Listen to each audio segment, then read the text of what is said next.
Assalamualaikum warahmatullahi wabarakatuh. Bismillah walhamdulillah wassalatu wassalamu ala rasulillah Sayyidina Muhammad ibn Abdillah wa ala alihi wa sahbihi wa man walah, la hawla wa la quwata illa billah, ma ba'du. Nawayna at-ta'alluma wa at-ta'lim wa at-tadhakkur wa at-tadhkir wa an-naf'a wal intifa' wal ifadata wal istifadah wal hassa ala tamassuki bi kitabillahi wa sunnati rasulih wa ad-du'a ila al-huda wa ad-dalalata ala al-khair وابتغاء وجه الله ومرضاته وقربه وثوابه سبحانه وتعالى إلى حضرة النبي المصطفى محمد صلى الله عليه وسلم. الفاتحة. أعوذ بالله من الشيطان الرجيم. بسم الله الرحمن الرحيم. الحمد لله رب العالمين الرحمن الرحيم مالك يوم الدين إياك نعبد وإياك نستعين اهدنا الصراط المستقيم صراط الذين أنعمت عليهم غير المغضوب عليهم ولا الضالين. Amin.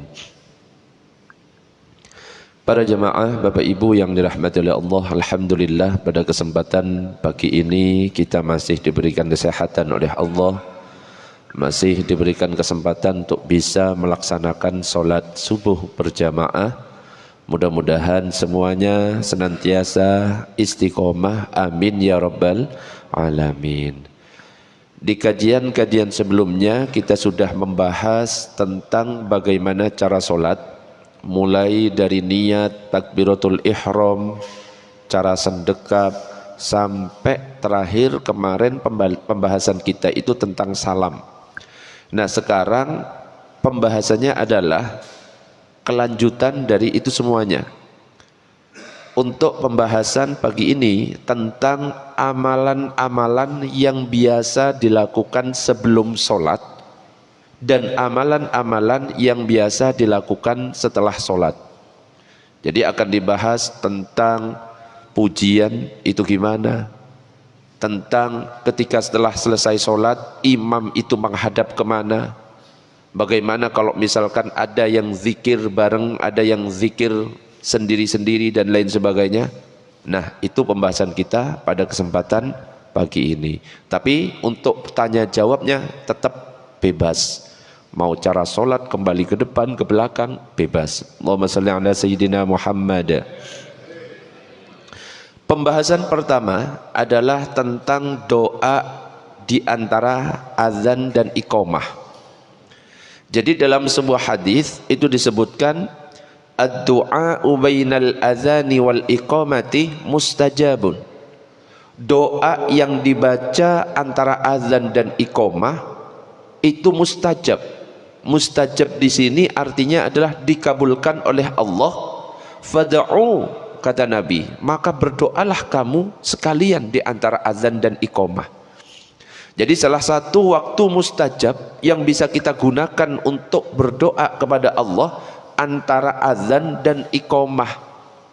Tentang bacaan doa yang diajarkan oleh Rasulullah antara azan dan iqamah, yaitu doa setelah azan itu yang biasa kita baca, Allahumma rabba hadhihi da'watit tammah wassalatil qaimah, dan seterusnya.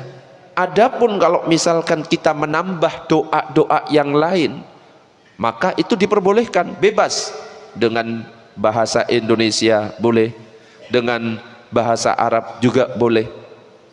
Jadi antara azan dan iqamah manfaatkan sebaik mungkin untuk berdoa, apalagi kalau antara azan dan iqamah di waktu subuh. Kalau bisa waktunya jangan terlalu pendek, 5 menit eman.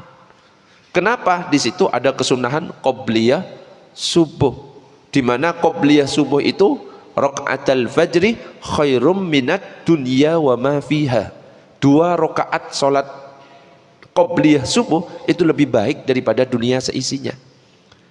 Ustadz, saya datangnya sudah salat subuh mulai, Ustadz. Gimana dengan qobliyah subuhnya? Boleh enggak? Pertanyaannya. Saya lakukan setelah salat subuh. Boleh atau tidak? Qobliyah itu artinya apa? Sebelum. Saya lakukan setelah. Boleh apa enggak? Loh kok bisa? Qobliyah artinya apa? saya lakukan setelah. Boleh atau enggak? Ya tapi ya jangan setiap hari. Qobliyah subuh dilakukan setiap hari setelah subuh, ya jangan. Tapi kalau ditanya boleh atau tidaknya, boleh. Ya, karena apa? Waktu qobliyah subuh itu sama waktunya seperti sholat subuh. Cuma yang paling afdol antara azan dan iqamah. Boleh, kenapa? Nabi itu pernah sholat, ada jamaah, ada sahabat ikut sholat. Ketika takbir dia ikut takbir, ketika ruku dia ikut ruku, ketika salam ikut salam. Kebetulan sholat yang dikerjakan adalah sholat subuh. Nah setelah selesai sholat subuh, assalamualaikum warahmatullah, assalamualaikum warahmatullah, sahabat satu ini berdiri sholat di sampingnya Nabi. Ketika selesai ditanya, kamu sholat apa? Saya sholat qobliyah subuh yang belum sempat saya kerjakan. Boleh. Nanti akan ada pembahasan lebih detailnya. Tapi kita kembali lagi. Allahumma sholli ala sayyidina Muhammad. Dalam kitab Syarah Al-Mahalli itu dikatakan, wa yusannu likullin minal muadzini wa sami'ihi ay yusalliya 'ala nabi sallallahu alaihi wasallam ba'da faraghihi. Disunnahkan untuk setiap muadzin dan orang yang mendengar azan tersebut membaca solawat kepada Nabi sesudah selesai azan tersebut.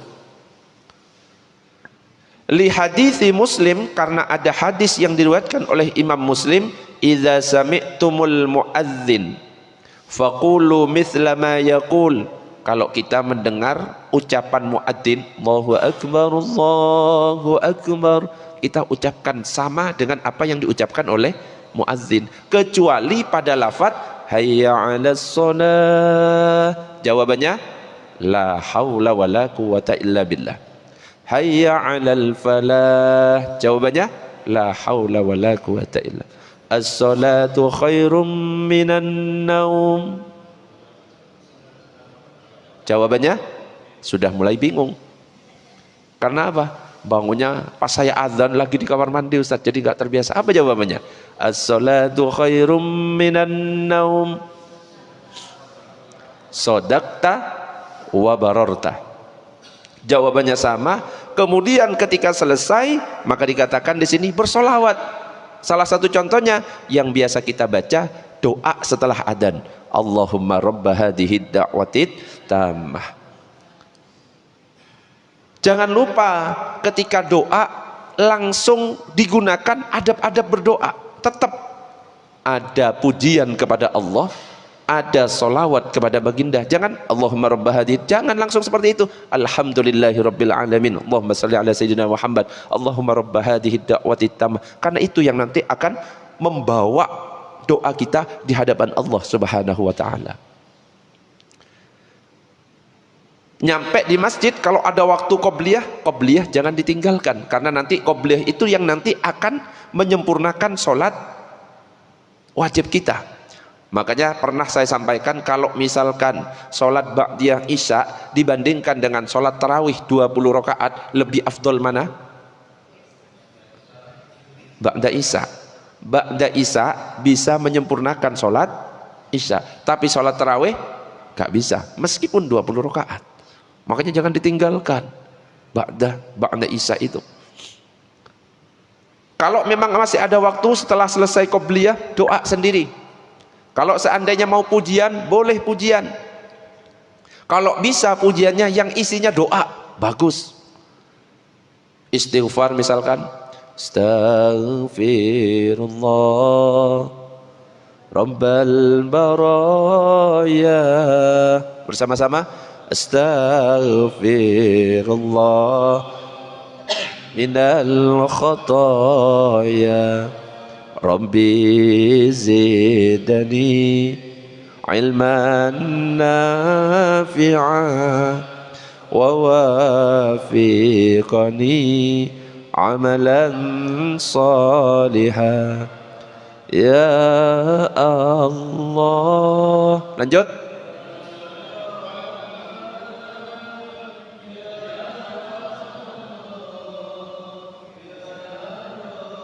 Oke, stop.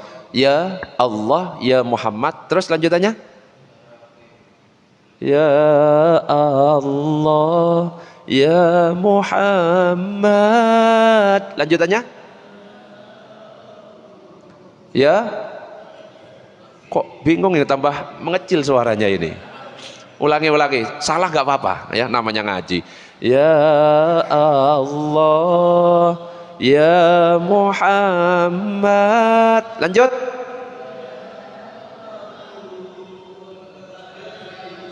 Sip, salah. Makanya tak tes di situ memang. Bukan ya Abu Bakar bacanya. Ya Aba Bakrin, sing bener. Nggih, banyak di pujian-pujian yang biasa dipraktekkan di masjid-masjid NU. Ya Allah, ya Muhammad, ya Abu Bakar, ya Siddiq. Salah.